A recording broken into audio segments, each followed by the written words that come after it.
Marvel Comics is making some really bold moves with the Punisher. Now fans are wondering if a current storyline could impact the MCU.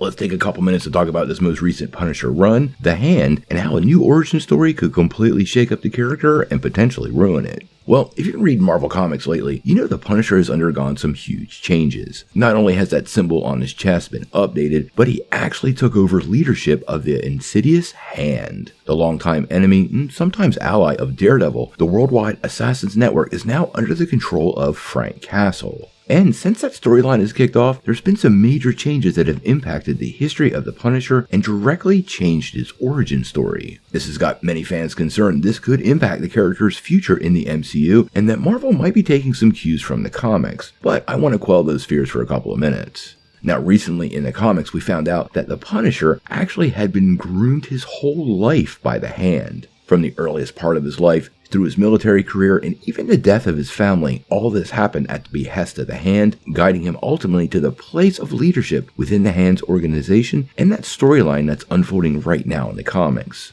Now, many people have been wondering if this new updated version of the character could find its way over to the MCU, and if that could change the version we finally get that's truly integrated with the new Daredevil. Now, I want to tell you guys, I actually do not think this is going to happen. And here's why.